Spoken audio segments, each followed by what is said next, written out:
Aku dan kekasihku menjemput calon mertuaku.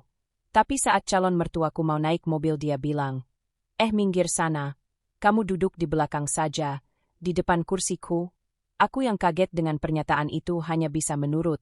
Di perjalanan dia juga bilang kepada kekasihku, kekasihmu jangan dibiasakan boros, biar saja dia nanti beli keperluan nikah sendiri. Jangan dikit-dikit uang dari kamu, mending uangnya buat ibu, baru jadi calon menantu aja belagu. Aku tidak tahu kenapa calon mertuaku bilang begitu.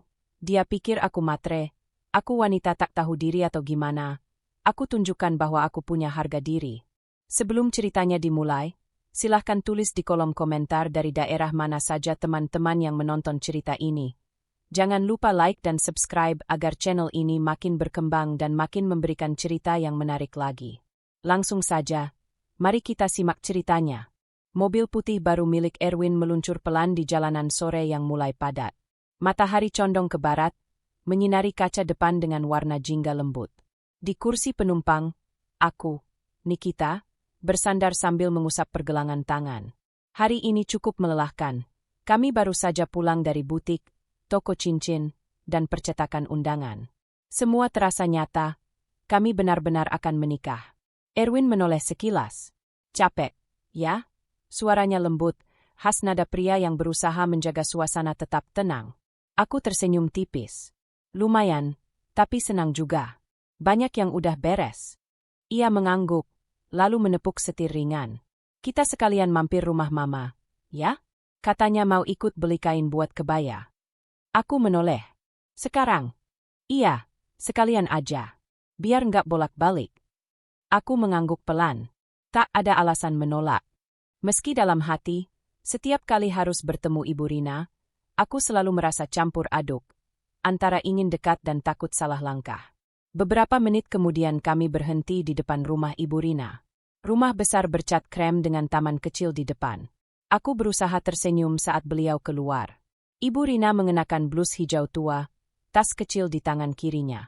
Wajahnya datar, tapi matanya langsung menatapku sejenak, dingin, seperti menilai sesuatu yang belum tentu salah tapi tetap diperiksa. "Ma, ayo," panggil Erwin sambil membuka kunci pintu depan. Ibu Rina berjalan ke arah mobil, membuka pintu depan, lalu tiba-tiba menatapku. Kamu minggir dulu, ya. Duduk di belakang aja. Di depan ini kursi mama." Aku terdiam sepersekian detik. Kata-katanya menusuk seperti angin dingin. Erwin refleks menoleh, tampak ingin berkata sesuatu, tapi hanya tersenyum kaku. Aku menelan ludah, membuka sabuk pengaman, dan bergeser ke kursi belakang tanpa protes. "Maaf, Ma," ucapku lirih sambil berusaha tersenyum. Ibu Rina duduk, menutup pintu dengan mantap, lalu berkata dengan nada santai tapi tajam. "Nggak apa-apa. Biar kamu biasa di belakang. Nanti kalau udah nikah juga sering di sana, kan?" Aku tidak tahu maksudnya bercanda atau tidak. Aku tersenyum, tapi jantungku berdebar tak karuan. Dari kaca spion, kulihat Erwin melirikku dengan tatapan meminta maaf. Perjalanan pun dimulai. Awalnya hening. Hanya suara mesin dan radio yang diputar pelan. Tapi Ibu Rina segera memecah keheningan dengan komentar-komentar ringan yang terdengar seperti sindiran. "Win, Mama lihat sekarang banyak calon istri tuh maunya yang praktis, ya. Semua dibeli, semua disiapin. Nanti kalau udah nikah, gimana mau hemat?" Aku menunduk, pura-pura sibuk menatap jalan dari jendela. Udara terasa berat di dalam mobil. Erwin berdeham. "Nikita juga bantu kok, Ma. Banyak hal dia yang urus." "Oh gitu?" Ibu Rina menoleh setengah ke arahku. Suaranya sedikit meninggi. "Bagus kalau begitu. Tapi ya jangan terlalu boros, Nak. Kalau bisa, keperluan pribadi nanti beli sendiri aja. Jangan dikit-dikit minta uang dari Erwin. Uang laki-laki itu sebaiknya buat keluarga, bukan buat gaya." Aku kaku. Kata-katanya seperti menampar tanpa tangan. Aku menatap kaca, menahan napas agar suaraku tidak bergetar. "Saya ngerti, Tante. Saya biasa ngurus diri sendiri," jawabku akhirnya, suara sengaja kutahan agar tetap tenang. "Bagus kalau ngerti," balasnya singkat. "Mama cuma nggak mau nanti Erwin disulitkan." Erwin mencoba mengalihkan pembicaraan dengan bertanya soal kain kebaya, tapi suasana tetap kaku. Aku memandangi punggung kursi di depanku dan merasa jarak antara aku dan keluarga Erwin bukan cuma fisik, tapi juga perasaan yang sulit dijelaskan. Setiap kalimat Ibu Rina seperti ujian kecil, sopan tapi menyakitkan. Aku tak tahu apakah ini hanya caranya menguji calon menantu, atau benar-benar bentuk ketidaksukaan. Aku ingin marah, tapi di sisi lain aku tahu, menjadi calon istri berarti juga harus belajar sabar. Aku menatap tangan sendiri di pangkuan, mencoba menenangkan diri. Aku mengingat pesan Sinta, sahabatku. Kalau mau diterima keluarga pasangan, kadang harus sabar dulu. Tapi jangan sampai kehilangan dirimu sendiri. Mobil berhenti di lampu merah. Erwin menoleh sekilas lewat spion, tatapannya penuh rasa bersalah. Aku hanya tersenyum kecil. Tidak apa-apa, pikirku, tapi dalam dada ada perih yang tak bisa aku sebutkan. Saat kami hampir sampai di mal tempat toko kain berada, Ibu Rina kembali bersuara. Win, nanti kamu jangan biarin Nikita pilih kain mahal, ya. Kadang perempuan tuh kalau dikasih kebebasan, suka lupa diri. Aku menarik napas panjang. Rasanya aku ingin turun saja dari mobil itu. Tapi aku memilih diam. Diam bukan karena kalah, tapi karena belum waktunya bicara. Ketika mobil berhenti di parkiran, aku membuka pintu tanpa menunggu bantuan. Udara sore masuk, sedikit membantu meredam panas di dadaku. Erwin mendekat dan berbisik pelan. Maaf, Nick. Aku menatapnya, berusaha tersenyum. Gak apa-apa. Aku baik-baik aja. Padahal tidak. Di dalam, ada sesuatu yang retak pelan. Bukan cinta, tapi rasa percaya diri di hadapan calon mertua. Aku berjalan di belakang mereka berdua, menyaksikan cara Erwin menggandeng tangan ibunya. Aku tidak iri, tapi aku tahu, mulai hari ini aku harus lebih kuat. Pernikahan bukan hanya tentang dua hati yang saling mencintai, tapi juga tentang bagaimana bertahan di antara dua dunia yang belum tentu mau saling menerima. Dan sore itu, di parkiran mobil yang sunyi, aku sadar, perjalanan menuju pernikahan ini baru saja benar-benar dimulai. Pagi datang dengan sinar matahari yang menembus tirai tipis kamar apartemenku. Aku menatap langit-langit cukup lama, mencoba memaksa otakku untuk tidak memutar ulang kejadian kemarin sore. Tapi percuma. Setiap detailnya masih jelas seperti baru terjadi 5 menit lalu. Tatapan tajam Ibu Rina, suara datar yang terdengar lembut tapi penuh makna menusuk, dan Erwin yang hanya diam. Aku menarik napas dalam-dalam, menatap ponsel di meja. Sudah ada pesan dari Erwin. Pagi, Nick. Maaf soal kemarin. Mama memang kadang begitu. Jangan diambil hati, ya. Aku menatap layar itu cukup lama sebelum akhirnya menutup ponsel tanpa membalas. Jangan diambil hati, katanya. Seolah yang terjadi hanya hal kecil. Padahal hatiku terasa seperti diremas perlahan. Tidak sampai hancur tapi cukup untuk membuatku nyeri. Aku duduk di tepi tempat tidur, melipat tangan di pangkuan. Aku bukan wanita yang gampang tersinggung. Tapi ada garis halus antara sopan dan merendahkan. Dan kemarin, garis itu jelas dilangkahi. Aku bangkit, berjalan ke dapur kecil. Membuat kopi bukan untuk dinikmati, tapi untuk menenangkan diri lewat rutinitas. Suara air mendidih, aroma kopi, semua terasa hampa. Sambil menunggu, pikiranku berkelana. Kenapa aku diam? Kenapa aku tidak bilang apa-apa waktu Ibu Rina menyindirku? Aku tahu alasannya. Karena aku takut dianggap tidak sopan. Karena aku ingin hubungan ini tetap tenang. Karena aku mencintai Erwin, dan aku tidak mau membuatnya terjepit. Tapi bagian lain dari diriku, bagian yang keras kepala dan logis, berteriak pelan. Kalau kamu diam terus, siapa yang akan menghargaimu? Suara bel apartemen memotong lamunanku. Aku kaget sedikit. Begitu kubuka pintu, Erwin berdiri di sana, membawa 2 kantong plastik berisi sarapan. Pagi, katanya pelan. Senyumnya tampak hati-hati, seperti seseorang yang tahu ia sedang di ujung jurang tipis. Aku berusaha tersenyum. Pagi. Ia masuk, menaruh kantong di meja makan. Aku beliin bubur sama roti. Aku tahu kamu belum makan. Aku hanya mengangguk, duduk tanpa bicara. Hening beberapa detik, hanya terdengar suara piring disentuh meja. Nick, Erwin memulai, kemarin itu Mama nggak bermaksud nyakitin kamu. Aku menatapnya. Oh iya? Tanyaku pelan. Tapi kalau bukan bermaksud nyakitin, kenapa rasanya begitu? Erwin menarik napas. Mama cuma, kadang suka ngomong tanpa mikir. Dia nggak biasa ada orang baru di keluarganya. Aku mengaduk bubur pelan. Aku bisa maklum kalau cuma salah ucap. Tapi yang kemarin itu bukan salah ucap, Win. Dia sengaja bilang aku harus duduk di belakang. Lalu ngomong soal uang seolah aku numpang hidup sama kamu. Erwin diam. Tatapan matanya gelisah, seperti orang yang ingin membela tapi tidak tahu bagaimana caranya tanpa melukai pihak lain. Nikita, katanya akhirnya. Aku janji nanti aku coba omongin baik-baik sama Mama. Cuma tolong jangan salah paham dulu. Aku menatapnya lama. Ada cinta di matanya, tapi juga kelemahan.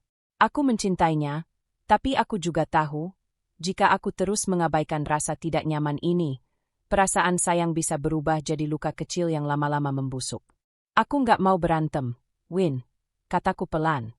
Aku cuma ngerasa dipermalukan di depan kamu. Dan kamu cuma diam. Itu yang sakit. Ia menunduk. Aku takut bikin suasana makin runyam. Mama itu gampang tersinggung. Kamu tahu sendiri. Aku menghela napas. Jadi aku yang harus selalu ngalah. Erwin terdiam. Ia menatapku dengan mata yang seperti ingin meminta maaf tapi juga minta dimengerti. Dan aku tahu, hubungan kami akan sering seperti ini. Di antara cinta dan logika, di antara hati dan harga diri. Aku menyandarkan kepala ke kursi, memejamkan mata sejenak. Aku ingin berteriak, tapi yang keluar hanya helaan napas panjang. Win, kataku lirih, aku sayang sama kamu. Tapi aku juga sayang sama diriku sendiri. Aku nggak mau kehilangan rasa hormatku cuma karena mau diterima. Ia mendekat, menggenggam tanganku. Aku ngerti. Aku janji. Aku bakal perbaiki. Aku nggak mau kamu ngerasa sendirian. Aku tersenyum samar. Semoga kamu serius. Hening lagi. Suara jam dinding menjadi satu-satunya bunyi di ruangan itu. Aku menyeruput kopi yang sudah mulai dingin. Rasanya pahit, tapi jujur, seperti perasaanku hari ini. Setelah beberapa menit, Erwin pamit karena harus bekerja. Ia mencium keningku sebelum pergi, lalu menatapku sebentar seolah ingin memastikan aku tidak marah. Aku hanya tersenyum, pura-pura semuanya baik-baik saja. Begitu pintu tertutup, aku menatap bayangan diriku di kaca jendela. Kamu kuat, kan, Nikita? Tanyaku pada pantulan itu.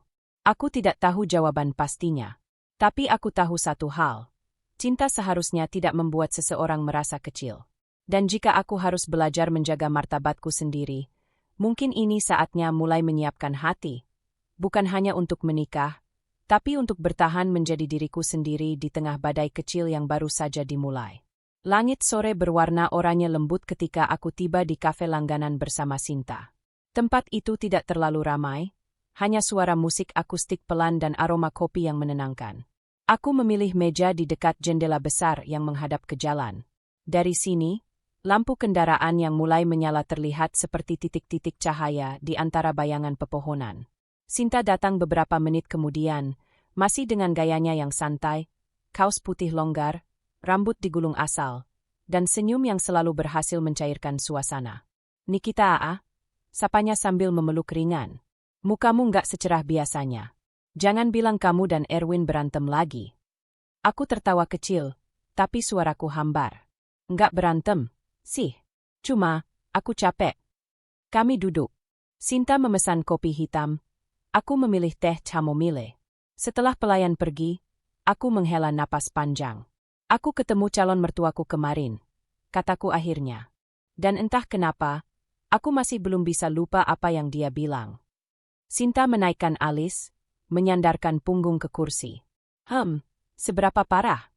Aku menatap gelas di depanku. Dia nyuruh aku duduk di belakang mobil. Katanya kursi depan itu kursi dia. Terus di perjalanan dia ngomong ke Erwin supaya nggak biasain aku boros. Suruh aku beli keperluan sendiri aja. Jangan dikit-dikit minta uang. Sinta langsung bersiul pelan. Waduh, pedas juga. Ya, calon mama mertua kamu. Aku tersenyum tipis. Yang bikin aku sakit bukan cuma kata-katanya, tapi karena Erwin diam aja. Dia cuma, nyoba senyum dan ngubah topik. Seolah nggak ada apa-apa. Sinta mencondongkan badan. Dan kamu diam juga? Aku mengangguk. Iya, aku takut kalau aku ngomong, nanti dikira kurang ajar. Aku masih pengen dianggap baik. Sinta menatapku lama. Kamu tahu nggak, Nick? Kamu terlalu sering pengen dianggap baik sama orang lain, sampai kamu lupa kamu juga berhak dihargai. Aku menghela napas. Aku tahu. Tapi itu ibunya, Sin.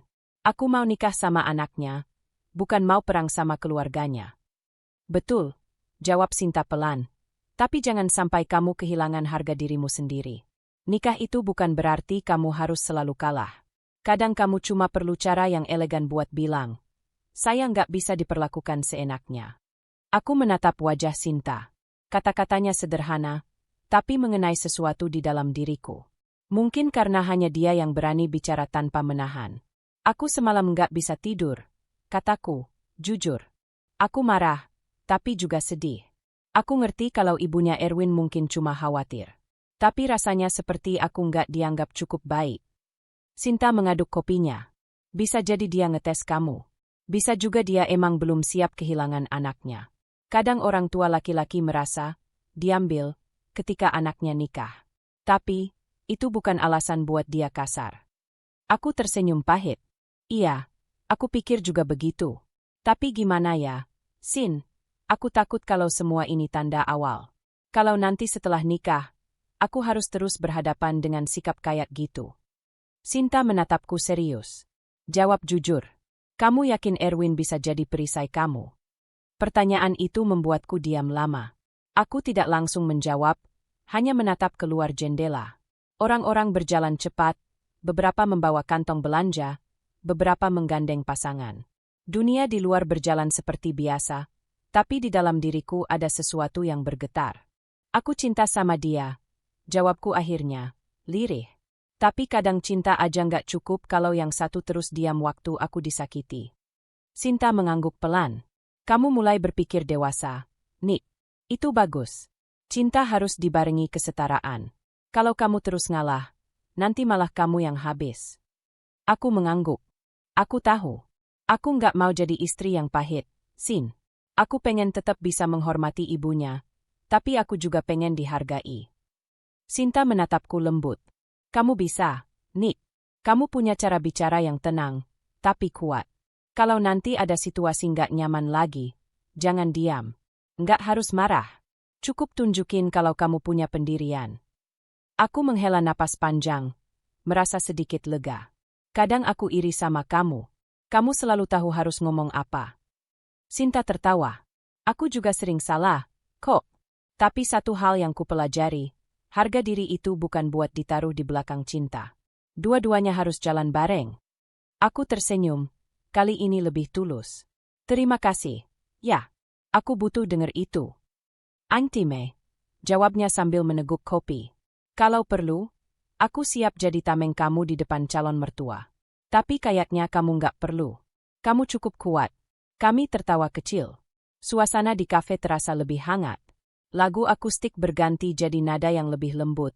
Dan untuk pertama kalinya sejak kejadian itu, dadaku terasa sedikit lega. Aku tahu, luka kemarin belum sepenuhnya sembuh.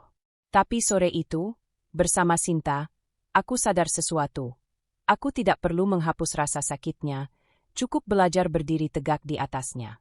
Ketika aku pulang nanti, mungkin aku akan bicara baik-baik dengan Erwin, bukan untuk menuntut pembelaan, tapi untuk memberitahu bahwa aku juga punya batas. Karena mencintai bukan berarti membiarkan diri terluka terus-menerus. Hari Minggu itu, udara terasa lebih panas dari biasanya. Aku berdiri di depan cermin cukup lama, memastikan riasanku tidak terlalu mencolok. Gaun berwarna pastel yang kupilih dengan hati-hati terasa pas di tubuhku. Sederhana tapi rapi. Ini hari penting. Keluarga besarku dan keluarga Erwin akan bertemu secara resmi untuk membicarakan tanggal pernikahan. Erwin menjemputku lebih pagi dari biasanya. Ia tampak gugup tapi berusaha tersenyum. Udah siap? Tanyanya sambil menatapku lewat kaca mobil. Aku mengangguk. Udah. Semoga semuanya lancar. Dalam perjalanan, aku menatap keluar jendela, mencoba menenangkan dada yang sejak tadi berdebar. Entah kenapa, aku lebih takut menghadapi Ibu Rina daripada seluruh keluarganya. Begitu sampai di restoran tempat pertemuan, kulihat keluarga besarku sudah duduk di meja panjang. Ayah, ibu, dua kakak, dan keponakanku yang cerewet. Di seberang, keluarga Erwin sudah hadir juga, termasuk Ibu Rina, yang hari ini tampak berbeda. Senyumnya ramah, suaranya lembut, bahkan ia sempat menyalamiku duluan. "Wah, Nikita, cantik sekali," katanya dengan nada tinggi yang terdengar tulus di telinga orang lain. Aku tersenyum, sedikit lega. "Terima kasih, Bu. Ibu juga kelihatan anggun sekali hari ini." Ia tertawa kecil. "Ah, kamu bisa aja." Kami semua duduk. Pelayan datang, mencatat pesanan. Suasana cukup hangat. Ibu Rina banyak berbicara, memuji keluarga kami yang sopan, bahkan beberapa kali memuji ayahku karena terlihat muda. Semua berjalan mulus. Aku sesekali menatap Erwin. Ia tampak lega, mungkin mengira situasi sudah membaik. Aku pun ingin percaya begitu, hingga kemudian momen kecil mengubah semuanya. Saat semua orang sibuk mengobrol, Ibu Rina mencondongkan tubuhnya sedikit ke arahku. Suaranya menurun, hanya cukup terdengar olehku. "Nikita, kamu kerja di mana sekarang?" Aku menatapnya sopan. "Masih di kantor desain interior, Bu. Sekarang lagi pegang proyek kafe di Senopati." "Oh begitu," ia tersenyum samar. "Keren, ya. Tapi nanti setelah nikah, kamu kan nggak akan sempat kerja lagi. Istri itu sebaiknya fokus ke rumah, apalagi kalau suaminya sudah bisa cari uang." Aku hampir terdiam. Bibirku masih tersenyum, tapi jari-jariku yang di pangkuan mulai saling menekan. "Oh, saya masih ingin kerja, Bu. Saya suka bidang ini." Senyum Ibu Rina tak berubah, tapi tatapannya menusuk halus. Iya, tapi jangan terlalu idealis, ya. Kadang wanita kerja itu malah bikin suami capek, karena merasa dibanding-bandingin." Aku menunduk sedikit, mengangguk sopan. "Saya mengerti, Bu." Dari luar, mungkin aku tampak tenang. Tapi di bawah meja, ku kepal tangan erat-erat. Ujung jariku sampai memutih. Aku tahu aku tidak boleh membalas. Di sekeliling kami, semua orang tertawa menikmati makanan pembuka. Hanya aku dan Ibu Rina yang sedang memainkan perang kecil dalam senyum. Beberapa menit kemudian, pelayan datang membawa hidangan utama. Aku mencoba memusatkan perhatian pada percakapan di meja. Kakakku memuji restoran ini, Ibu Erwin bercerita tentang hobi berkebunnya, dan Ibu Rina kembali menampilkan sosok ibu yang sempurna, lembut, bijak, ramah. Namun, saat aku hendak menuangkan air ke gelasku sendiri, Ibu Rina berbisik lagi pelan. "Kamu tahu, Nikita, Erwin itu anak yang gampang tersentuh. Dia itu butuh istri yang lembut, bukan yang suka ngatur. Mama harap kamu ngerti." Aku berhenti sejenak. Gelas di tanganku bergetar sedikit sebelum kutaruh perlahan. Aku tersenyum lagi, kali ini senyum yang kupaksakan. "Saya akan berusaha jadi istri yang baik, Bu," kataku dengan suara setenang mungkin. Ibu Rina mengangguk puas. "Bagus. Mama suka perempuan yang tahu tempatnya." Kata-kata itu meluncur halus, tapi efeknya menusuk dada seperti jarum dingin. Aku tidak menjawab. Aku hanya memperbaiki posisi duduk dan menatap piringku. Aku bisa merasakan detak jantungku di ujung jari. Dari seberang, Erwin tampak bahagia melihat semua berjalan lancar. Ia tidak tahu bahwa di balik meja yang tampak harmonis ini, aku sedang berjuang menahan amarah dan harga diri. Setelah makan, kami sempat berfoto bersama. Ibu Rina memelukku tipis di depan kamera, senyumnya ramah. "Nanti kirim fotonya ke Mama, ya," katanya. Aku mengangguk. "Tentu, Bu." Tapi saat orang lain beranjak, ia sempat menatapku sekilas dan berkata pelan, "Ingat, ya, pernikahan itu bukan panggung. Jangan terlalu menonjol. Laki-laki nggak suka istrinya lebih terlihat daripada dia." Aku menatapnya balik, kali ini lebih lama. Tidak membantah, tapi juga tidak tunduk. Hanya tatapan mata yang cukup untuk berkata, "Saya dengar, tapi saya tidak sepakat." Ia tersenyum kecil, lalu berjalan pergi. Aku menarik napas dalam-dalam, menatap punggungnya menjauh. Di sebelahku, Erwin menggenggam tanganku. "Emma senang banget tadi. Katanya kamu sopan dan manis," katanya dengan mata berbinar. Aku hanya tersenyum. "Oh ya, iya, Aku bangga sama kamu. Aku menatap tangan kami yang saling menggenggam, lalu memandang wajah Erwin yang begitu yakin bahwa semuanya baik-baik saja. Dalam hati, aku ingin percaya juga. Tapi tubuhku masih tegang, dan di balik senyumku, aku tahu, ada sesuatu yang harus kusiapkan. Aku tak boleh hanya diam kalau ini terus terjadi. Aku harus belajar bicara, bukan untuk melawan, tapi untuk mempertahankan diriku sendiri. Dan di sore yang terlihat hangat itu, aku sadar satu hal. Kadang medan perang terbesar justru berada di balik meja makan yang penuh tawa. Cermin besar di ruang fitting memantulkan sosokku dengan gaun putih gading yang menjuntai lembut hingga lantai. Lampu di atas kepala terasa sedikit terlalu terang, menyoroti setiap detail renda dan lipatan kain. Aku berdiri kaku di depan kaca, mencoba tersenyum, meski di dada ada rasa tegang yang pelan-pelan naik ke tenggorokan. Bagus, tapi agak terlalu sederhana, ya? Suara Ibu Rina memecah keheningan ruangan. Nada suaranya datar, tapi setiap katanya seperti diuji sebelum keluar, agar tepat mengenai sasaran. Desainer yang membantuku fitting tampak gugup. Kalau Ibu mau, bisa kita tambahkan detail di bagian bahu atau payet di rok bawahnya. Ibu Rina melipat tangan di dada, mengamati dari ujung rambut sampai ujung gaun. Saya cuma takut kelihatan murah, Mbak. Soalnya ini kan acara sakral. Jangan sampai kelihatan kayak baju pesta biasa. Aku menelan ludah pelan.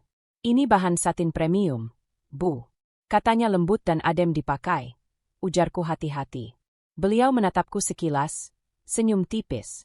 Iya, tapi kadang yang premium itu belum tentu terlihat mahal di mata orang. Mama cuma khawatir aja, nanti orang-orang bilang, pengantinnya kok bajunya biasa banget. Kamu ngerti kan, Nikita? Suasana ruang fitting yang tadinya hangat berubah jadi dingin. Aku melihat ke cermin lagi. Entah kenapa, pantulan diriku kali ini terlihat kecil dan ragu-ragu. Aku memegang ujung rod, menatanya lagi hanya agar tanganku tidak gemetar. Desainer mencoba menyelamatkan suasana. Kita juga punya versi lain, Bu, yang lebih berkilau. Tapi tentu harganya sedikit lebih tinggi. Oh, Ibu Rina menoleh, matanya berbinar. Yang itu berapa? 19 juta, Bu. Jawab sang desainer sopan. Ibu Rina berdeham pelan, lalu menatapku. Nikita, kamu kuat bayarnya? Soalnya Mama nggak mau Erwin nanti yang nombokin semua. Mama tahu kamu kerja, tapi jangan maksain diri juga. Aku terdiam. Di belakangku, Erwin yang baru datang dari telepon langsung terpaku mendengar kalimat itu. Ia menatapku, seolah menunggu reaksiku. Senyumku masih di tempat, tapi suaraku sedikit kering. Enggak, Bu. Saya udah siapin budget sendiri kok untuk baju ini. Oh, bagus kalau gitu. Jawabnya cepat, seolah lega, tapi nada suaranya seperti menyimpan sesuatu. Soalnya dari cara kamu ngomong, Mama pikir kamu tipe yang pengennya semuanya dibiayain calon suami. Aku menatap ke arah cermin, menatap bayangan Ibu Rina di belakangku, berdiri tegak dengan tangan di pinggang. Di sebelahnya, Erwin memijit pelipis, menunduk sedikit, entah karena lelah atau bingung harus berkata apa. Hatiku terasa panas, tapi aku menahannya. Aku tahu di ruangan ini ada banyak orang, ada pelayan butik yang memperhatikan, ada calon suamiku yang tampak tidak nyaman. Aku tidak ingin membuat keributan. Jadi aku menarik napas pelan, menunduk sedikit, dan berkata dengan suara yang hampir berbisik. Saya tahu Bu hanya ingin yang terbaik. Saya juga pengen tampil pantas, tapi bukan berarti saya nggak tahu diri. Ibu Rina menatapku lama. Mama cuma ngomong jujur, Nikita. Dunia setelah menikah itu nggak seindah lamaran. Kamu harus siap. Insya Allah, Bu. Jawabku tenang, meski jantungku berdetak cepat. Ia mengangguk, lalu menoleh ke desainer. Yang satin tadi nggak usah. Coba tunjukin yang lebih elegan. Yang mahal sedikit nggak apa-apa, asal pantas. Aku hanya bisa menatap bayanganku lagi di cermin. Dalam pantulan itu, aku melihat perempuan yang berusaha keras tetap berdiri tegak di tengah tekanan yang tidak bisa dilawan dengan kata-kata. Bibirku masih tersenyum, tapi mataku mulai kehilangan cahayanya sedikit demi sedikit. Desainer kembali dengan pilihan lain, gaun berkilau dengan potongan ekor panjang. Semua orang tampak kagum. Ibu Rina berdecak puas. Nah, baru ini pengantin. Cantik, tapi berkelas. Aku ikut tersenyum. Tapi kali ini rasanya lebih seperti topeng. Gaun itu terasa berat di tubuhku, bukan karena kainnya, tapi karena beban yang tak terlihat. Beban pembuktian, beban menjaga kesabaran, beban menjadi calon menantu yang baik. Ketika fitting selesai, kami duduk sebentar di ruang tunggu butik. Erwin menatapku dengan raut canggung. Maaf ya, tadi Mama agak banyak komentar. Katanya pelan. Aku tersenyum samar. Enggak apa-apa. Tapi kamu enggak apa-apa, kan? Aku menatap jari-jariku yang saling bertaut di pangkuan. Aku cuma butuh waktu buat tenang. Jawabku jujur. Erwin mengangguk pelan, tapi tidak menambahkan apa-apa lagi. Di dalam mobil, aku menatap keluar jendela. Langit sore mulai kelabu. Di kaca, pantulan wajahku terlihat tenang. Tapi dalam hati aku tahu, ada sesuatu yang mulai menumpuk. Bukan hanya kesal, tapi semacam perasaan terjebak di antara dua hal, cinta dan harga diri. Aku masih bisa menahan diri hari ini. Tapi sampai kapan? Pertanyaan itu terus bergema dalam kepalaku sepanjang perjalanan pulang. Seperti gema lembut yang menolak hilang meski aku berusaha keras untuk diam. Hujan turun deras malam itu. Titik-titik air menabrak jendela apartemen, menimbulkan bunyi lembut yang seolah mengisi ruang tamu dengan ritme sedih. Lampu di sudut ruangan menyala temaram, menciptakan bayangan panjang di lantai. Aku duduk di sofa, masih mengenakan baju kerja yang belum sempat kuganti. Di meja depan, secangkir teh yang tadi kubuat sudah dingin. Erwin baru pulang. Ia menaruh kunci mobil di atas meja dengan gerakan pelan, lalu melepas jaket tanpa menatapku. Wajahnya terlihat lelah, tapi bukan hanya karena pekerjaan. Ada sesuatu yang berat di antara kami, udara yang tidak lagi hangat seperti dulu. Capek? Tanyaku pelan. Lumayan, jawabnya singkat. Ia menyalakan televisi, tapi volume dibiarkan rendah, hanya sebagai alasan agar ruangan tidak terlalu hening. Aku menatapnya. Beberapa hari sejak fitting baju itu, suasana di antara kami berubah. Tidak ada pertengkaran, tapi juga tidak ada tawa. Semuanya terasa hati-hati, seperti dua orang asing yang takut menginjak garis yang salah. Aku udah lunasin uang muka gaunnya, kataku akhirnya, mencoba membuka pembicaraan. Erwin mengangguk, matanya masih ke arah layar televisi. Oh, bagus. Jawabannya membuatku diam. Biasanya, dia akan bertanya lebih lanjut, tapi kali ini tidak. Suaranya datar, dan sikapnya terasa jauh. Aku menatap cangkirku. Kamu marah, Win? Ia menoleh, tampak kaget sedikit. Enggak, kok? Kenapa tanya gitu? Entahlah, kamu beda. Erwin memijat pelipisnya sebentar. Nick, aku cuma lagi mikir. Banyak hal. Aku menunggu. Setelah beberapa detik, ia menghela napas panjang. Aku tahu Mama kadang ngomongnya keras. Tapi kamu juga harus bisa ngerti. Dia cuma khawatir. Aku menatapnya dalam diam. Khawatir? Iya, jawabnya cepat. Mama cuma pengen semuanya sempurna. Kadang caranya salah, tapi niatnya nggak jelek. Aku menggigit bibir bawahku pelan. Jadi kamu pikir aku yang harus ngertiin terus, gitu? Erwin menunduk, mengusap rambutnya yang basah oleh hujan. Bukan gitu maksudku. Cuma, jangan diambil hati semua yang Mama bilang. Aku di tengah-tengah. Nick, aku juga susah. Hening. Yang terdengar hanya suara hujan di luar. Aku menatap wajahnya, lelaki yang kucintai, tapi kini terasa begitu jauh. Win, kataku pelan, aku udah berusaha sabar. Aku nggak pernah membalas kata-kata ibumu. Tapi kadang, kalau aku terus diam, rasanya aku nggak punya suara. Erwin tidak langsung menjawab. Ia hanya menatap ke arah jendela, lalu menghela napas panjang. Aku tahu kamu terluka. Tapi kalau kamu terus mikirin itu, nanti malah jadi masalah baru. Aku cuma minta kamu bantu aku bikin keadaan tenang dulu. Aku menunduk. Hatiku terasa perih, seperti ditarik dua arah, antara ingin dimengerti dan dipaksa untuk terus mengerti. Jadi aku harus pura-pura nggak apa-apa, gitu? Tanyaku lirih. Ia menatapku sebentar, lalu menjawab pelan.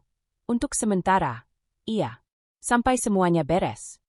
Jawaban itu seperti tetes air dingin yang menembus kulitku. Aku tidak berkata apa-apa lagi. Erwin mematikan televisi, lalu beranjak ke kamar. Aku tetap di sofa, menatap pintu kamar yang perlahan tertutup. Hujan di luar belum reda, tapi kini suaranya terasa lebih keras. Mungkin karena di dalam sini terlalu sunyi. Aku memeluk bantal di pangkuanku, menunduk. Mataku panas, tapi air mata tidak keluar.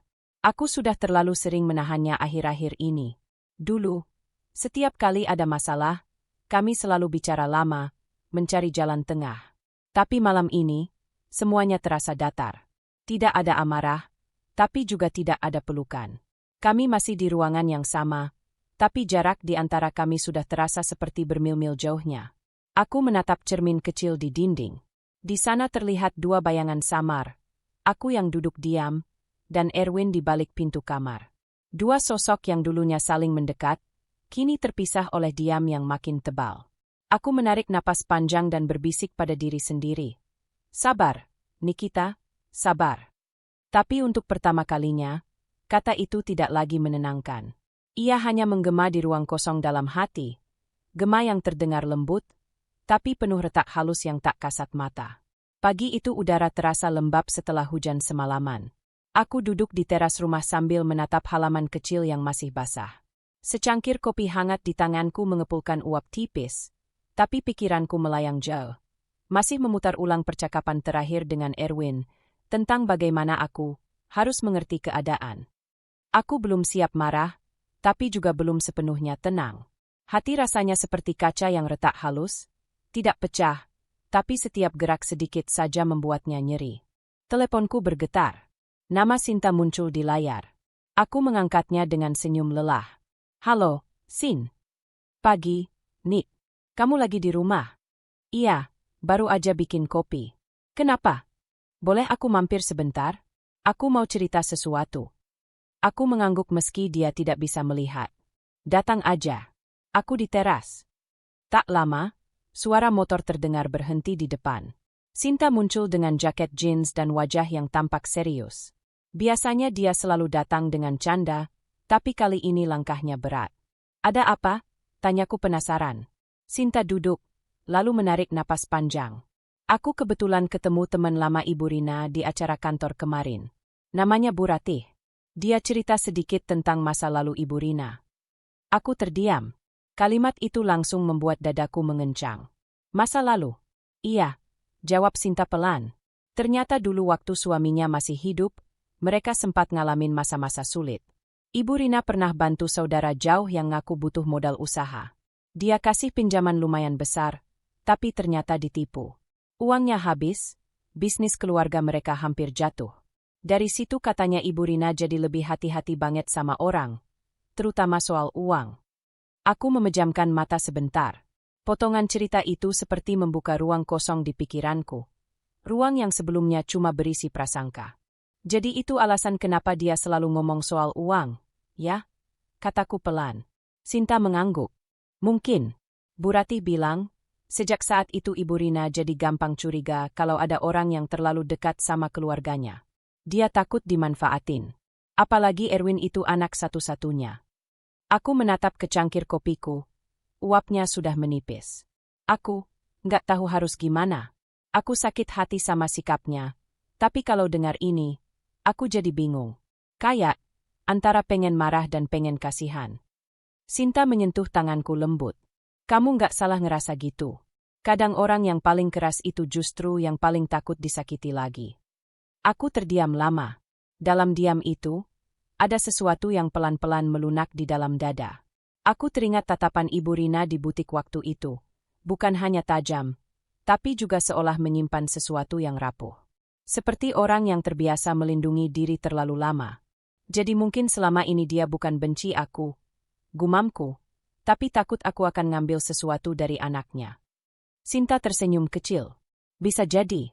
Kamu tahu, Nick, empati itu bukan berarti kamu setuju sama perlakuannya. Tapi kalau kamu ngerti alasannya, kamu bisa lebih tenang ngadepinnya. Aku menatap jauh ke jalan depan rumah, tempat daun-daun kering terbawa angin. Aku pikir dulu, kalau sabar itu cuma berarti diam. Tapi ternyata sabar juga bisa berarti berusaha paham. Ya. Persis, jawab Sinta lembut. Kamu nggak harus langsung maafin. Tapi kamu bisa mulai ngurangin benci. Aku mengangguk perlahan. Ada keheningan yang anehnya terasa damai. Nanti kalau aku ketemu Ibu Rina lagi, kataku, aku mau coba lihat dia dengan cara yang berbeda. Bukan sebagai orang yang mau menjatuhkanku, tapi seseorang yang cuma belum siap percaya. Sinta menatapku dengan bangga. Itu langkah besar, Nick. Dan gak semua orang bisa sampai ke tahap itu. Aku tersenyum tipis. Aku masih takut, Sin. Tapi entah kenapa, setelah tahu ceritanya, rasa takut itu gak setajam dulu. Sinta berdiri, menepuk bahuku pelan. Yang penting kamu tetap jadi dirimu. Lembut tapi kuat. Kadang orang keras cuma butuh waktu buat percaya kalau niat kita tulus. Setelah dia pergi, aku masih duduk di teras cukup lama. Hujan berhenti sepenuhnya, menyisakan aroma tanah basah yang menenangkan. Di kejauhan, langit mulai cerah, dan untuk pertama kalinya setelah sekian lama, hatiku juga terasa sedikit lebih ringan. Aku tahu hubungan kami belum selesai diuji. Tapi sore itu aku mulai paham. Mungkin setiap luka yang ditinggalkan seseorang selalu punya cerita di belakangnya. Dan mungkin, memahami cerita itu adalah satu-satunya cara agar aku tidak ikut menjadi bagian dari rantai luka yang sama. Suasana restoran malam itu sebenarnya tenang. Lampu gantung berwarna kuning lembut menggantung di atas meja panjang tempat kami duduk bersama. Aku, Erwin, dan Ibu Rina. Di luar, hujan baru saja berhenti, menyisakan aroma lembab yang samar masuk lewat jendela besar. Pelayan baru saja menaruh makanan ketika Ibu Rina mulai berbicara. Nada suaranya seperti biasa, lembut di permukaan tapi tajam di ujungnya. Sekarang banyak ya, perempuan zaman sekarang, katanya sambil mengambil sendok sup. Kerja sih kerja, tapi uangnya habis buat hal-hal nggak penting. Tas, skincare, nongkrong. Bikin pusing kalau suaminya nggak tegas. Aku menatap piring di depanku. Sup panas mengepul pelan. Aku tahu arah kalimat itu. Terlalu familiar. Erwin meneguk airnya cepat. Mencoba mencairkan suasana. Mama, nggak semua kayak gitu kok. Banyak juga perempuan yang kerja sungguh-sungguh. Ibu Rina menoleh ke arahku dengan senyum tipis. Oh iya, tentu. Mama nggak ngomong semua. Tapi ya, kadang suka heran aja. Kenapa sih perempuan sekarang senangnya tampil mewah? Bukannya lebih indah kalau sederhana aja? Aku menatapnya perlahan. Senyumku tidak hilang, tapi kali ini tidak selembut biasanya. Mungkin karena setiap orang punya cara masing-masing untuk menghargai dirinya. Bu, jawabku hati-hati. Oh, iya betul. Ibu Rina tersenyum manis. Tapi tetap saja, kalau sudah mau nikah, sebaiknya mulai belajar hemat. Jangan dikit-dikit beli barang mahal, nanti suami yang pusing. Aku meletakkan sendokku perlahan. Suasana meja menjadi hening. Erwin menatapku dengan tatapan yang meminta, tolong jangan tersulut. Tapi aku tidak sedang marah. Aku hanya lelah menahan diri. Bu, kataku pelan tapi jelas, saya setuju soal hemat. Tapi saya juga ingin ibu tahu, saya kerja, dan saya mampu membiayai diri sendiri. Senyum Ibu Rina tidak langsung pudar, tapi matanya sedikit menyipit. Oh, tentu, Mama nggak bilang kamu nggak mampu, Nikita. Cuma, perempuan itu kan kalau sudah menikah, rezekinya bareng suami. Harus tahu batas, jangan saling adu kuat. Aku menegakkan punggungku sedikit. Saya juga percaya begitu, Bu. Tapi bagi saya, menghargai pasangan bukan berarti harus kehilangan kemandirian. Kalimat itu membuat sendok di tangan Erwin berhenti di udara. Hening turun pelan-pelan di antara kami, seperti kabut yang tak diundang. Ibu Rina menatapku beberapa detik. Lama, tapi tak berbicara. Lalu, ia tersenyum lagi, kali ini tanpa suara. Kamu punya pendirian juga ternyata. Itu bagus, katanya akhirnya, meski nadanya terdengar dingin. Aku menunduk sedikit, mencoba menjaga sopan santun. Saya belajar, Bu, karena nanti saya ingin jadi istri yang bisa seimbang. Nggak cuma tergantung, tapi juga bisa menopang. Erwin menghela napas lega kecil, meski aku tahu dari raut wajahnya bahwa ketegangan belum benar-benar reda. Ia mencoba tertawa. Nah, itu kan bagus, Ma. Nikita memang mandiri orangnya. Ya, jawab Ibu Rina datar. Semoga mandirinya nggak berlebihan. Hening lagi. Pelayan datang membawa minuman, dan bunyi gelas bertemu meja jadi satu-satunya suara di ruangan. Aku menatap air lemon di depanku, menunggu jantungku tenang. Aku tidak menyesal bicara tadi. Tapi di sisi lain, aku tahu ada sesuatu yang berubah di udara. Seperti tali halus antara kami yang sempat menegang, kini mulai menipis. Ibu Rina akhirnya kembali membuka percakapan, kali ini tentang hal remeh. Menu catering untuk pesta.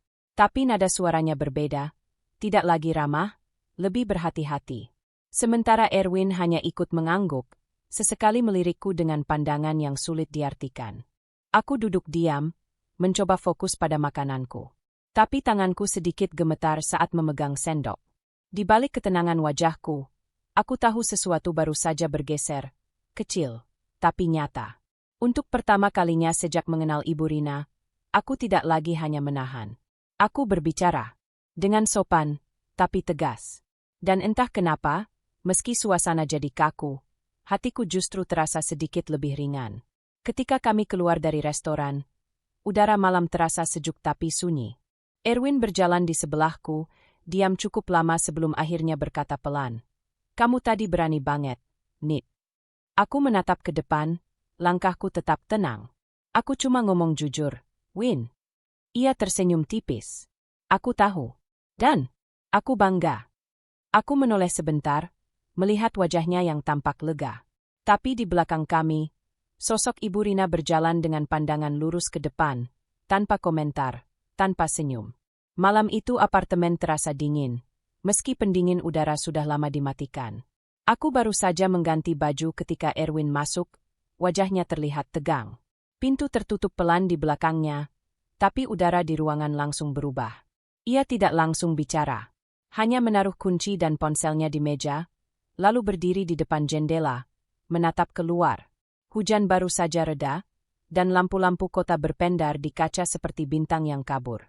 Aku menunggu, tahu arah pembicaraan ini, tapi tetap berharap mungkin kali ini ia akan bicara dengan tenang. Akhirnya, ia berbalik. Nik, tadi di restoran, suaranya datar, tapi nadanya menahan sesuatu. Kamu tahu kan, Mama nggak suka kalau kamu bantah dia di depan orang. Aku menatapnya lama. Aku nggak bantah, Win. Aku cuma jawab dengan sopan. Erwin menghela napas, melangkah mendekat. Tapi caranya itu, Nik, kamu bisa ngomong nanti, nggak harus di depan Mama. Sekarang Mama jadi mikir kamu keras kepala. Aku menatapnya tanpa berkedip. Ada perasaan getir yang perlahan naik dari dadaku ke tenggorokan. Jadi yang salah aku? Bukan gitu maksudku. Ia menatapku, terlihat frustrasi. Kamu tahu sendiri Mama orangnya sensitif. Aku cuma pengen semuanya tenang. Aku nggak mau kamu dan Mama terus bersinggungan kayak gini. Aku terdiam. Kata-kata itu terdengar masuk akal, tapi juga menyesakkan. Win, kamu sadar nggak? Setiap kali dia ngomong hal yang nyakitin aku selalu diam? Aku udah nahan berkali-kali. Tapi tadi, aku cuma ingin dia tahu kalau aku nggak seburuk yang dia pikir. Erwin menatapku, tapi tak langsung menjawab. Ada raut bimbang di wajahnya. Aku tahu kamu niatnya baik, Nit. Tapi Mama nggak akan ngerti itu kalau kamu jawab begitu. Di matanya, kamu malah kayak nyerang balik. Aku menarik napas panjang, mencoba menahan getaran di suaraku. Aku cuma minta satu hal, Win. Sekali aja, aku pengen kamu di sisiku, bukan di tengah-tengah. Ia terdiam, menunduk. Aku nggak bisa milih sisi, Nick. Aku sayang kamu, tapi dia ibuku. Aku nggak bisa ninggalin dia cuma karena kamu tersinggung. Kata-katanya pelan, tapi menusuk seperti pisau kecil. Tersinggung, ulangku lirih. Win, ini bukan soal tersinggung. Ini soal dihormati. Aku nggak minta kamu lawan ibumu. Aku cuma pengen kamu tahu aku juga manusia. Aku punya batas. Erwin berjalan ke arah meja, menunduk lama, lalu berkata pelan. Aku cuma pengen semuanya damai. Damai buat siapa? Tanyaku cepat. Buat kamu. Buat ibumu. Karena buat aku, ini bukan damai. Ini cuma diam yang dipaksa. Ia memejamkan mata sebentar, lalu duduk di kursi. Kenapa semuanya jadi serumit ini, Nick? Aku cuma pengen pernikahan kita tenang. Aku melangkah mendekat, berdiri di hadapannya. Aku juga pengen itu, Win.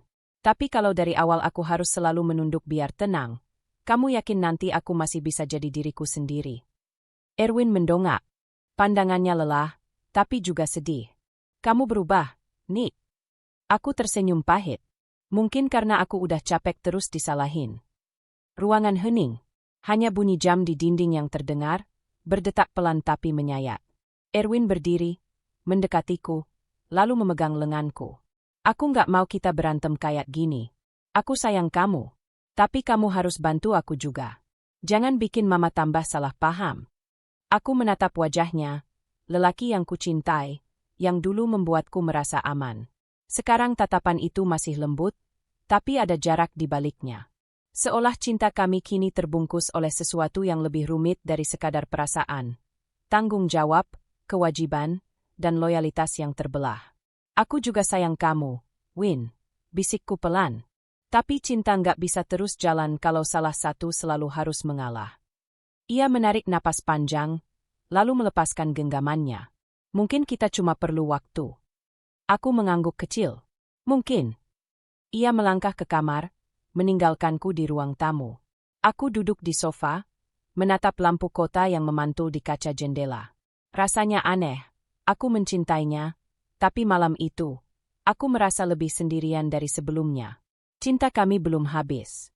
Aku masih bisa merasakannya di antara jeda napas dan nada suaranya yang lelah. Tapi cinta itu kini retak, bukan karena kebencian, melainkan karena kami berdiri di dua sisi yang sama-sama berusaha menjaga, tapi lupa untuk saling memeluk. Udara pagi di rumah Sinta terasa jauh lebih tenang dari apapun yang kutinggalkan semalam. Tidak ada suara televisi yang mengisi keheningan dengan alasan palsu. Tidak ada langkah tegas Erwin yang selalu berusaha terlihat kuat di tengah kebimbangan. Hanya ada suara burung dari halaman belakang dan aroma kopi yang menenangkan. Aku duduk di teras kecil rumah Sinta, memeluk lutut sambil menatap langit yang masih berwarna abu lembut. Sinta sudah berangkat ke kantor, meninggalkanku sendirian dengan secangkir teh hangat dan banyak sekali pikiran yang menumpuk. Dari kejauhan, terdengar anak-anak kecil sedang bersepeda di gang. Tawa mereka ringan, seperti dunia mereka tak punya beban. Aku tersenyum kecil, lalu menghela napas panjang. Sudah 2 hari aku di sini. 2 hari sejak aku meninggalkan apartemen tanpa banyak kata. Hanya satu pesan pendek untuk Erwin. Aku butuh waktu untuk tenang. Ia membalas dengan cepat. Aku mengerti. Hati-hati. Dan setelah itu, tidak ada percakapan lagi. Awalnya aku pikir aku akan merasa bersalah. Tapi yang kurasakan justru hampa.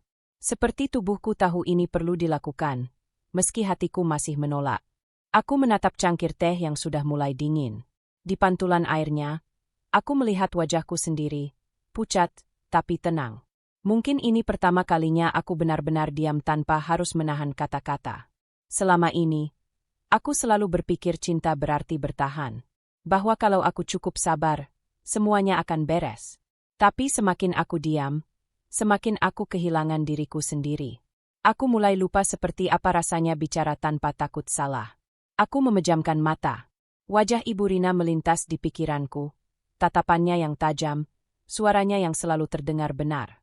Lalu wajah Erwin menyusul, dengan ekspresi lelah yang akhir-akhir ini sering muncul. Aku tahu, dia juga terjebak di tengah. Tapi di antara kami, hanya aku yang harus menanggung akibatnya secara langsung. Apa cinta memang harus begini?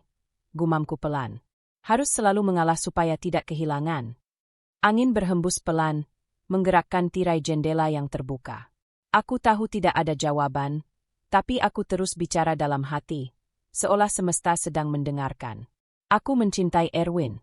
Itu tidak pernah berubah. Tapi cinta yang sehat seharusnya membuat seseorang tumbuh, bukan perlahan hilang. Aku ingat saat pertama kali kami merencanakan pernikahan, betapa aku merasa yakin bahwa kami bisa menghadapi apapun bersama.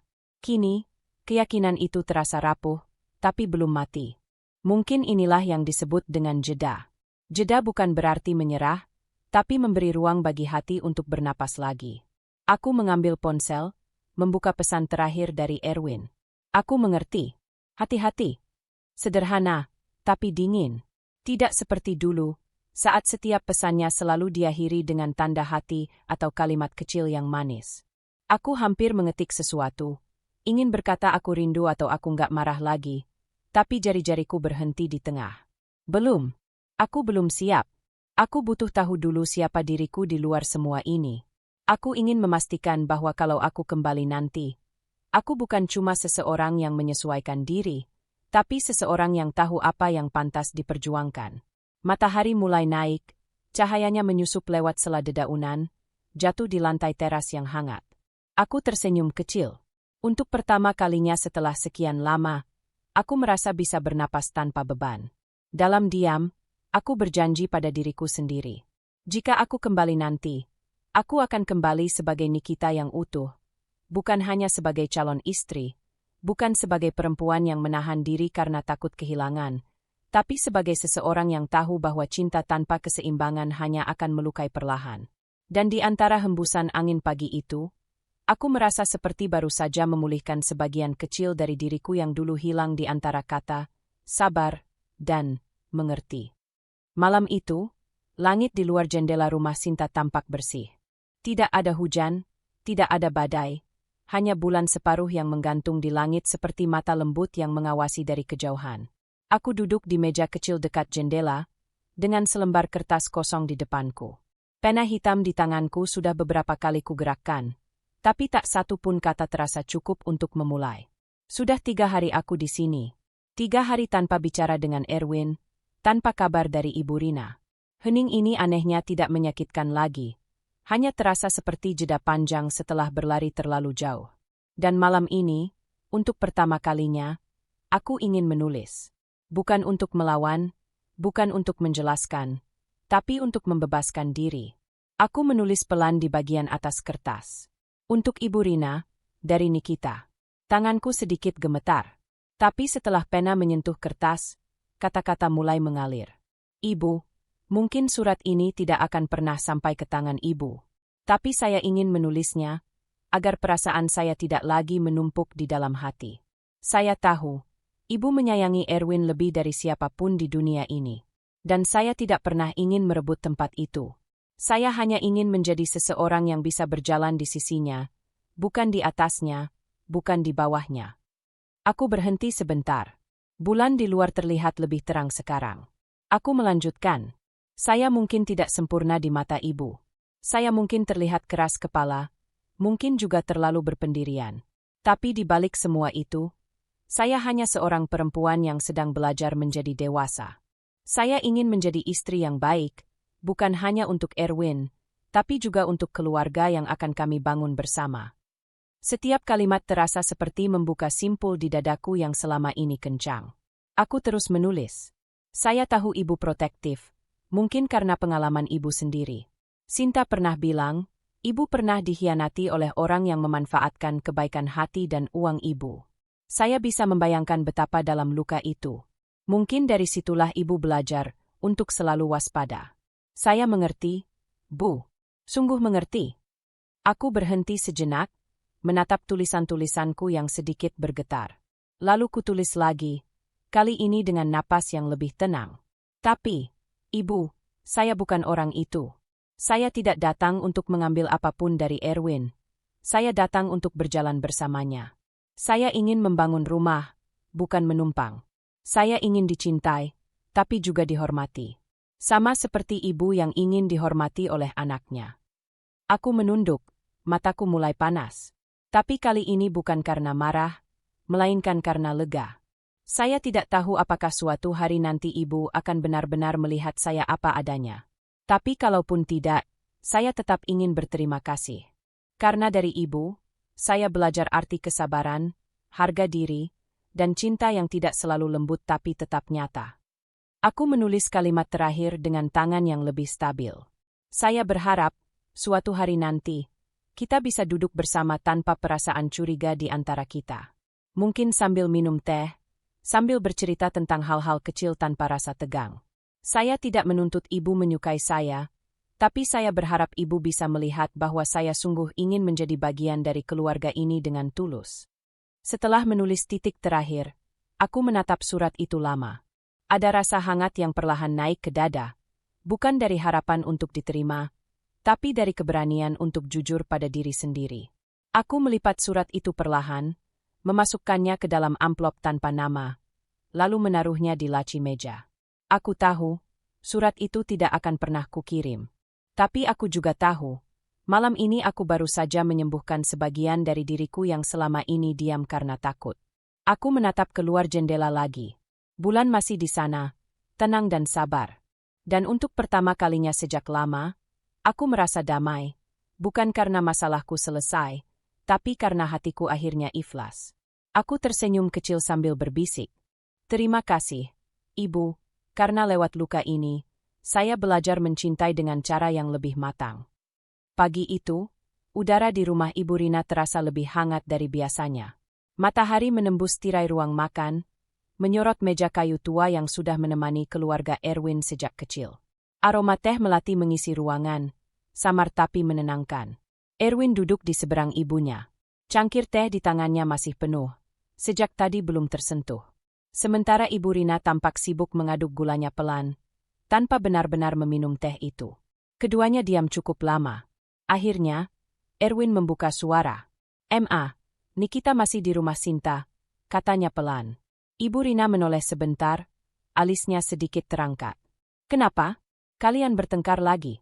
Erwin menatap meja, lalu menggeleng pelan. "Enggak bertengkar, cuma, dia bilang butuh waktu." "Waktu?" Ibu Rina mengulang kata itu dengan nada datar. "Padahal sebentar lagi hari pernikahan. Kalian ini aneh." Erwin menarik napas panjang. Ia tahu ini tidak akan mudah. Tapi kali ini, ia tidak ingin diam seperti sebelumnya. "Ma," katanya lembut, "boleh aku ngomong jujur?" Ibu Rina menatap anaknya. "Kapan kamu nggak jujur?" "Bukan soal itu." Erwin menatap ibunya, suaranya lebih pelan tapi mantap. "Aku pengen Mama denger dulu, nggak langsung marah, ya." Ibu Rina menyandarkan punggung ke kursi, menatapnya dengan ekspresi yang sulit ditebak. "Silakan." Erwin menelan ludah. "Mama tahu, aku sayang Mama. Dari kecil, Mama yang berjuang sendiri. Aku tahu Mama capek, dan mungkin itu yang bikin Mama selalu pengen ngelindungin aku. Tapi, caranya Mama ke Nikita, Ma, kadang terlalu keras." Ibu Rina berhenti mengaduk gulanya. Sendok kecil di tangannya menggantung di udara beberapa detik, lalu diletakkan perlahan di atas meja. "Jadi sekarang kamu bela dia?" Suaranya tenang, tapi dingin. Erwin menatap ibunya, tak menunduk. "Aku nggak bela siapa-siapa. Aku cuma pengen Mama ngerti." Hening. Hanya bunyi burung di luar jendela yang terdengar. Erwin melanjutkan dengan suara pelan tapi tegas. "Nikita bukan perempuan yang mau ngerebut aku dari Mama. Dia nggak matre, Ma. Dia kerja keras, dia mandiri. Mungkin kadang caranya ngomong terlalu jujur, tapi hatinya tulus." Ibu Rina terdiam. Pandangannya menatap kosong ke arah teh yang kini sudah mendingin. "Dia cuma pengen dianggap," lanjut Erwin. "Pengen Mama tahu kalau dia datang bukan buat nyusahin siapapun. Aku tahu Mama punya alasan kenapa suka waspada sama orang baru. Aku tahu tentang orang yang dulu pernah manfaatin Mama. Tapi Nikita bukan dia, Ma. Aku yakin itu." Ibu Rina menatap anaknya lama. Sorot matanya berubah, tidak lagi tajam, tapi lebih lembut, walau masih berhati-hati. "Erwin," katanya perlahan. "Kamu tahu nggak, kenapa Mama keras sama dia?" Erwin menggeleng. "Karena Mama takut," jawab Ibu Rina, nadanya merendah. "Takut kamu nanti kecewa. Takut kamu kasih semuanya buat orang yang salah. Mama udah pernah lihat gimana rasanya dihianati, gimana rasanya kehilangan karena terlalu percaya." Erwin menatap ibunya, matanya melembut. "Aku ngerti, Ma. Tapi kepercayaan nggak bisa tumbuh kalau terus dijaga dengan curiga. Kadang, kita harus berani lepasin sedikit, supaya orang bisa menunjukkan niatnya." Ibu Rina terdiam lagi. Tatapannya menerawang ke jendela, ke arah taman kecil di luar rumah. "Mama cuma pengen kamu bahagia, Win," katanya akhirnya. "Kalau nanti kamu salah pilih, yang sedih bukan cuma kamu, tapi Mama juga." Erwin mengangguk, senyum kecil muncul di wajahnya. "Justru karena itu, Ma, aku minta Mama percaya sama pilihan aku. Aku tahu Nikita belum sempurna, tapi aku juga enggak. Kami belajar bareng." Lalu hening lagi, tapi kali ini bukan hening yang menekan. Ada sesuatu yang mulai mencair di antara keduanya. Tipis, nyaris tak terdengar, tapi nyata. Ibu Rina akhirnya menghela napas panjang. Suaranya pelan. Mungkin Mama terlalu keras. Tapi Mama juga butuh waktu. Erwin tersenyum kecil. Aku ngerti, Ma. Sama seperti Nikita juga lagi belajar sabar. Ibu Rina mengangguk pelan. Matanya mulai hangat, dan untuk pertama kalinya sejak pembicaraan dimulai, ia meminum tehnya sedikit. Kamu berubah ya, Win. Sekarang ngomongnya kayak orang yang beneran siap nikah. Erwin tertawa kecil. Lega. Mungkin baru sekarang aku benar-benar ngerti artinya. Ibu Rina menatap anaknya dengan senyum samar. Kalau nanti Nikita balik, suruh dia datang ke rumah. Mama pengen bicara langsung, nggak janji apa-apa, tapi Mama mau coba. Erwin terdiam sebentar, lalu tersenyum. Itu aja udah lebih dari cukup, Ma. Mereka berdua duduk dalam diam lagi, tapi kali ini keheningannya terasa berbeda. Bukan karena jarak, melainkan karena keduanya sama-sama sedang belajar menurunkan tembok yang lama berdiri di antara mereka. Di luar, matahari naik sedikit lebih tinggi, menyorot meja makan dengan cahaya hangat. Dan di tengah keheningan itu, untuk pertama kalinya, Erwin merasa langkah menuju rumah tangga yang tenang benar-benar mulai terbuka. Sore itu, taman di dekat rumah Sinta terlihat tenang. Cahaya matahari yang mulai menurun menembus celah-celah dedaunan, menciptakan bayangan panjang di jalan setapak. Aku duduk di bangku kayu, menatap orang-orang berlalu lalang sambil mencoba menenangkan hati. Tak lama, Erwin muncul dari gerbang taman. Ia berjalan pelan, wajahnya serius tapi lembut. Saat matanya bertemu denganku, ada senyum tipis yang menyapa, dan aku tahu, pertemuan ini bukan tentang menang atau kalah, tapi tentang memahami.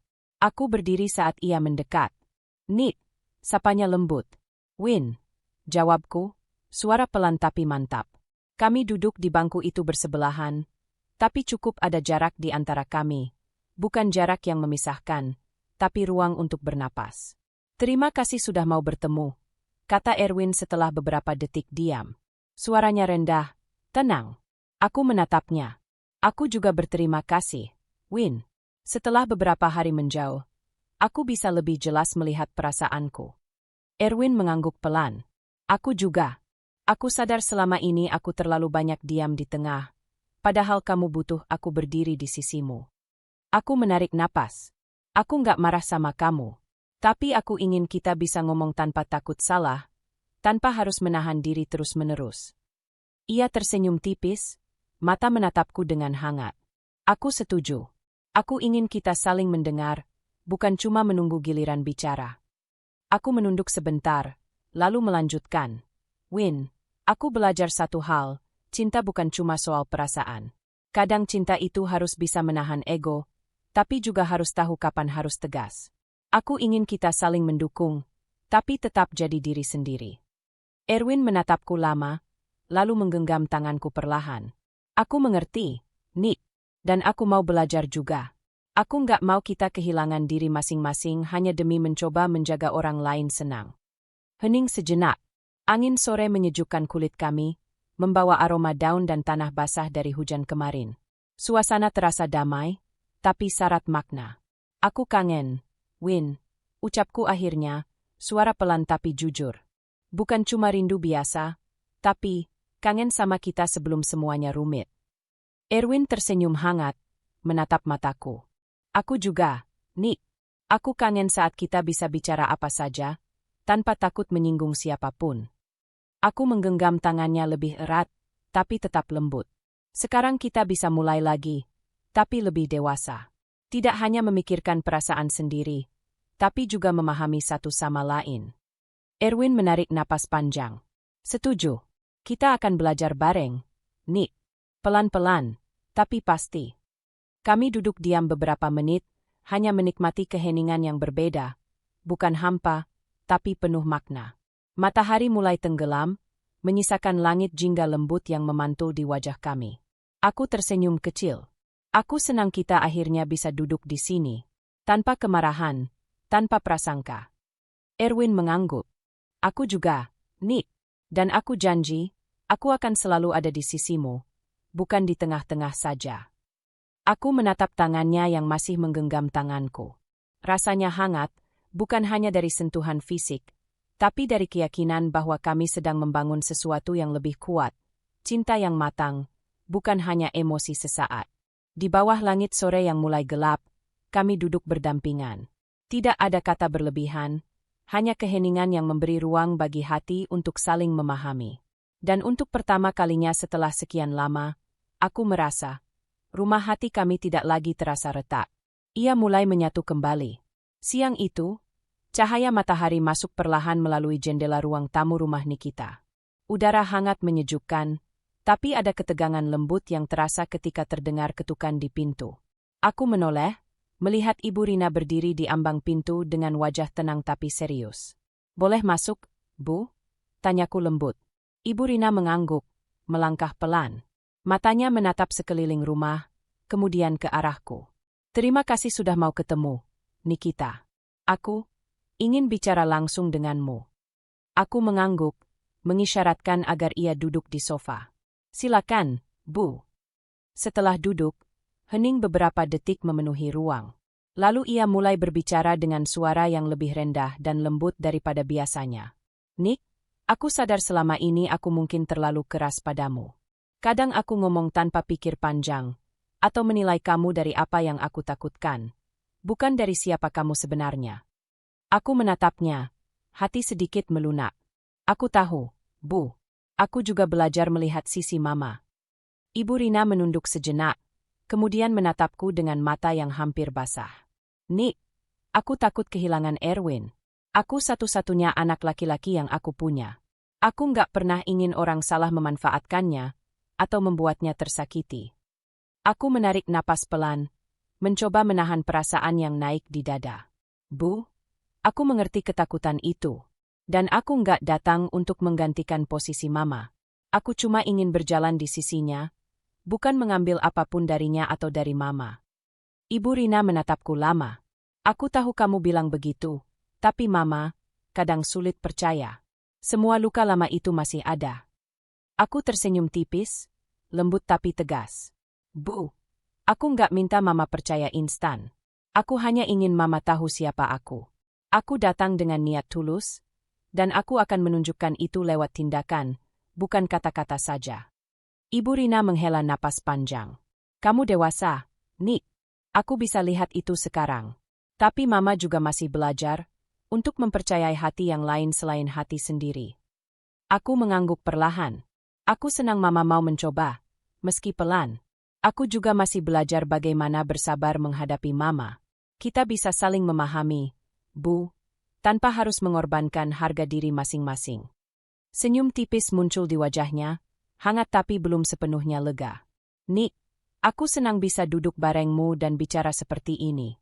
Aku masih belum sepenuhnya luluh, tapi aku mulai melihat bahwa kamu bukan ancaman bagi Erwin, dan mungkin kita bisa mulai dari sini." Aku meresapi momen itu.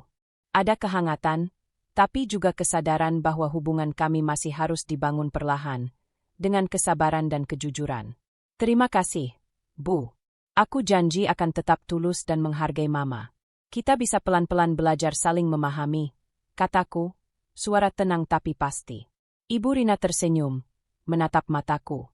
"Baiklah, Nik, kita mulai dari sini, dan aku berharap, suatu hari, aku bisa benar-benar merasa tenang ketika melihatmu di sisinya." Aku membalas senyum itu, hati hangat tapi sadar bahwa perjalanan kami belum selesai. "Suatu hari, Bu, aku yakin."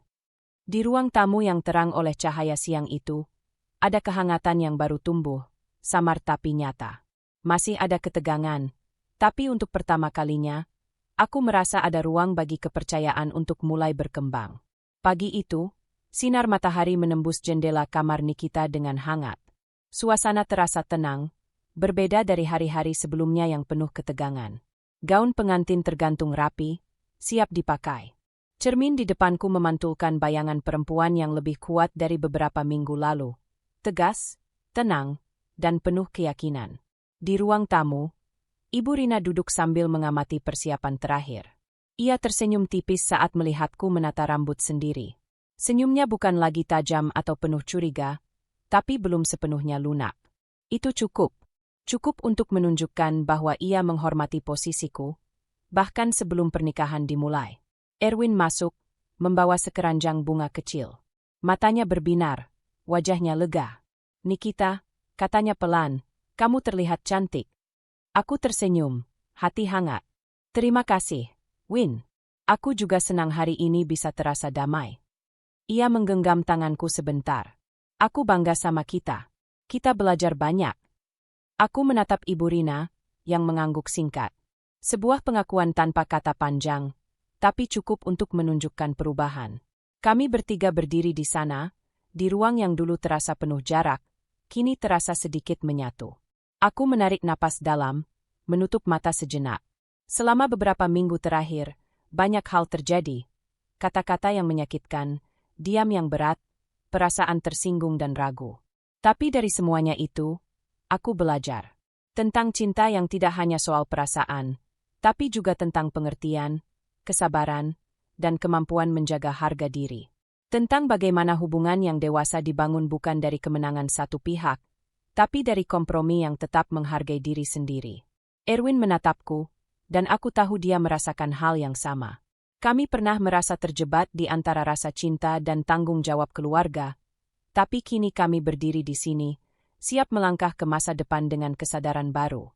Ibu Rina meneguk teh hangat terakhirnya, lalu menatapku sekali lagi. "Nikita, aku mungkin belum sepenuhnya memahami semua hal, tapi aku melihat niatmu. Aku harap kita bisa terus belajar bersama." Aku tersenyum hangat. "Aku juga, Bu.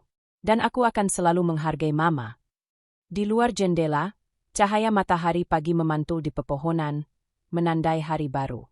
Hati terasa ringan, langkah terasa mantap. Semua luka kecil mulai menyembuh, meninggalkan pelajaran tentang cinta yang dewasa, kesabaran, dan harga diri yang tetap terjaga. Aku menatap ke arah Erwin, lalu ke Ibu Rina. Sebuah senyum tipis muncul di wajahku, penuh ketenangan dan keyakinan. Dan dalam hati, aku sadar, cinta yang sejati bukan tentang menyerah, tapi tentang mampu mencintai tanpa kehilangan diri sendiri. Jika kamu suka cerita yang hangat, penuh emosi, dan inspiratif tentang cinta, keluarga, dan kedewasaan, jangan lupa untuk subscribe agar tidak ketinggalan cerita menarik lainnya. Klik subscribe sekarang dan ikuti terus kisah-kisah yang bisa menghangatkan hati serta memberikan pelajaran hidup.